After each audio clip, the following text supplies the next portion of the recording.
આપણે જે અત્યારે મેઇન આપણે જે ટ્રેનિંગ રાખી છે ફાર્મરનું સેલ્ફ રજિસ્ટ્રેશનની વાત છે. સેલ્ફ રજિસ્ટ્રેશન અને ઓપરેટર થ્રુ રજિસ્ટ્રેશન બંને સેમ જ બાબતો છે. બધી જ વિગતો જે છે એ આપણે એ જ પ્રકારની ભરવાની છે કે જે ઓપરેટર માટે કરી છે. ખાલી જે શરૂઆતમાં જે ચેન્જીસ થાય છે કે ઓપરેટરને અમે અહીંથી ઓફિશિયલી લોગિન આઈડી આપેલું છે.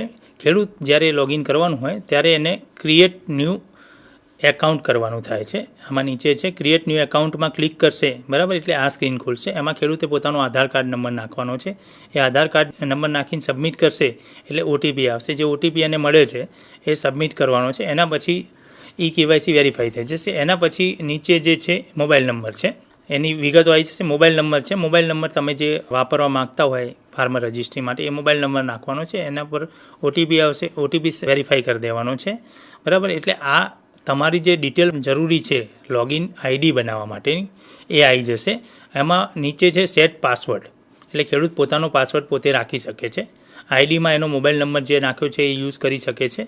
એટલે એ મોબાઈલ નંબર અને એ પાસવર્ડ કયો રાખવો છે ખેડૂતને જે ઇઝી પડે, બરાબર, એને જે યાદ રહેતો હોય એ પાસવર્ડ આમાં એ પોતાની રીતે સેટ કરી શકે છે. પાસવર્ડ નાખ્યા પછી ક્રિએટમાં એકાઉન્ટ કરશે એટલે એનું પોતાનું એકાઉન્ટ ક્રિએટ થઈ જશે. હવે એકાઉન્ટ એનું ક્રિએટ થઈ ગયું છે એટલે લોગિનમાં આપણી પાસે બે ઓપ્શન છે, એક ઓફિશિયલ છે અને એક ફાર્મર્સ છે. એટલે ખેડૂતે સેલ્ફ કર્યું છે એટલે ફાર્મર્સ તરીકે ક્લિક કરશે અને એમાં એનો મોબાઈલ નંબર અને એને જે પાસવર્ડ સેટ કર્યો છે એ પાસવર્ડ નાખશે એટલે એનું લોગિન થઈ જશે. લોગિન કર્યા પછી ઓપરેટરમાં આપણે ડિટેલ પહેલાં આધારની ને નાખતા હતા, પણ તમે ઓલરેડી ફાર્મર જ્યારે તમારું રજિસ્ટ્રેશન કર્યું છે ત્યારે તમે આધાર કાર્ડ ને મોબાઈલ નંબરની બધી ડિટેલ આપી દીધેલી છે.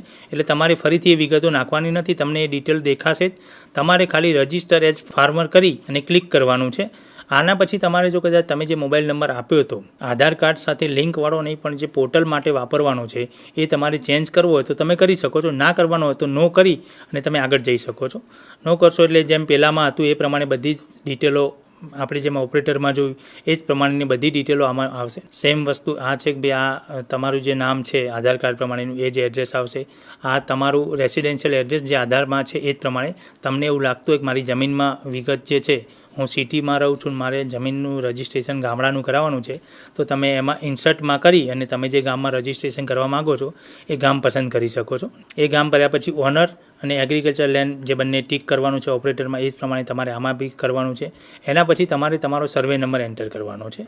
તમે જે ગામ પસંદ કરો છો, માની લો કે જુનાગઢ સિટી અને ગામ છે, તમારે એ ગામનો સર્વે નંબર આમાં નાખશો એટલે નીચે એ ગામમાં તમારી જે સર્વે નંબર છે એમાં જે ઓનર્સની ડિટેલ્સ છે એ વિગતો બતાવશે. એમાં તમે તમારું રજિસ્ટ્રેશન કરો છો એટલે તમારું નામ પસંદ કરી અને તમારે સબમિટ કરવાનું છે. એટલે તમે સબમિટ કરશો એટલે તમારા નામ ઉપર જેટલી ગામમાં જમીન છે એ બધી જમીન બતાવશે. એમાંથી તમારી જેટલી જમીન છે, માની લો બધી હોય તો બધાને ટીક કરી દેવાનું છે. પણ કોઈ જમીન એવી હોઈ શકે કે ભાઈ એક જ ગામમાં બે સેમ નામના ખેડૂત હોય તો બીજા ખેડૂતની જમીન તમારામાં બતાવતા હોય તો તમારે એને ટીક કરવાની નથી. તમારે તમારી જેટલી જમીન છે એટલી તમારે ટીક કરી અને સબમિટ કરવાની છે, બરાબર. આમાં તમને બતાવ્યા પછી બી એવું લાગે કે મારો કોઈ એક સર્વે નંબર બચી ગયો છે તો તમે ફેચ લેન્ડ ડિટેલમાં ફરીથી જઈ અને સર્વે નંબર નાખશો એટલે એમાં પેટા સર્વે નંબર જેટલા હશે એ બતાવશે. પેટા સર્વે નંબર નહીં હોય તો કોઈ વાંધો નથી, એ તમે તમારો પસંદ કરી અને તમે એને એડ કરી શકો છો. એના પછીની જે વિગતો છે એ આપણે એગ્રીકલ્ચર છે, ફાર્મ લેન્ડ ટાઈપ, બરાબર, એ એગ્રીકલ્ચર સિલેક્ટ કરવાનું છે, બરાબર. એગ્રીકલ્ચર સિલેક્ટ કર્યા પછી આ જે લેન્ડ ઓનર ડિટેલ્સવાળું વિગત આવે ત્યારે તમારે કમ્પલસરી એમાં સન ઓફ વાળું છે આઈડેન્ટિફાયર ટાઈપ, એમાં એના ફાધરનું નામ જે છે એ એન્ટ્રી કરેલું નહીં આવે. એમાં તમારે ટાઈપ કરવાનું થશે. એ તમે ગુજરાતી ઇંગ્લિશ ગમે તેમાં કરી શકો છો. એ કર્યા પછી તમારે એડ લેન્ડ ડિટેલ કરી દેવાની છે. એડ લેન્ડ ડિટેલ કરશો એટલે તમે જેટલી લેન્ડ એડ કરી છે બધી આવશે. એ બધાને વેરીફાઈ ઓલ લેન્ડ કરી અને વેરીફાઈ કરવાની છે, ટીક કરી નેક્સ્ટ. આ મેસેજ ત્યારે આવશે તમે નેક્સ્ટ કરશો એટલે કદાચ તમે એવું ભૂલથી એવું કર્યું હોય કે ભાઈ તમારે બે ગામમાં જમીન હોય અને બીજા ગામનો સર્વે નંબર બી તમે પસંદ કરી લીધો હોય તો આમાં તમારે આવશે કે ભાઈ તમારે એક ટાઈમે રજિસ્ટ્રેશન ટાઈમે એક જ ગામનો સર્વે નંબર પસંદ કરવાનો છે. તમે બીજા ગામનો સર્વે નંબર આમાંથી અનટિક કરી દેશો એટલે તમારી વેરીફાઈ ઓર લેન્ડ થઈ જશે.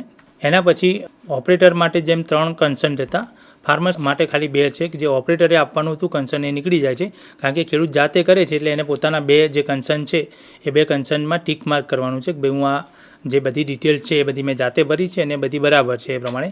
અને નીચે છે કે ભાઈ આ જે મેં ડિટેલ આપી છે એનો સરકારશ્રીની કોઈપણ સ્કીમમાં લાભ લેવા માટે ઉપયોગ કરવો હોય તો હું એની મંજૂરી આપું છું. એ પ્રમાણેની કન્સર્ન છે એ તમારે સેવ કરવાની છે. આટલી ડિટેલ તમે સેવ કરશો એટલે તમારું પ્રોસીડ ટુ ઈ સાઇન કે ભાઈ ઈ સાઇનમાં જેમ પહેલાં ઓપરેટરમાં હતું એમ તમારે આધાર નંબર અને આધાર બેઝ ઓટીપી જે આવે છે એ સબમિટ કરી દેવાનો છે. સબમિટ કરશો એટલે તમારું રજિસ્ટ્રેશન સક્સેસફુલી થઈ જશે અને એ પ્રમાણેનો મેસેજ તમારા મોબાઈલમાં આવી જશે. ખેડૂત મિત્રો અને ઓપરેટર મિત્રોએ ખાલી ધ્યાન રાખવાનું છે, તમારી જેટલી પણ જમીન છે બધી જમીન આવરી લેવાની છે આપણે રજિસ્ટ્રેશનમાં. પણ આપણે એક સમયે એક જ ગામની જમીન એન્ટ્રી કરવાની છે. એ ગામની જમીન તમે એન્ટ્રી કરો, એ ફર્સ્ટ લેવલ એપ્રુવલમાં એપ્રુવ થઈ જાય, એનો આધાર તમારો જે આઈડી નંબર છે 11 આંકડાનો એ તમને મળી જાય. એના પછી તમે બીજી વખત જ્યારે એડિટ કરાવવું હોય બીજા કોઈ ગામમાં જમીન હોય તો તમે કરાવી શકશો. પણ જ્યારે તમે રજિસ્ટ્રેશન ફર્સ્ટ ટાઈમ કરો છો ત્યારે કોઈ પણ એક જ ગામની જમીન જે છે એ નાખીને જ એન્ટ્રી કરવાની છે. બીજા કોઈ ગામમાં જમીન હશે તો તમે ફરીથી રજિસ્ટ્રેશન થયા પછી એડિટ કરી અને એમાં તમારી જે લેન્ડ છે એ તમે એડ કરી શકશો.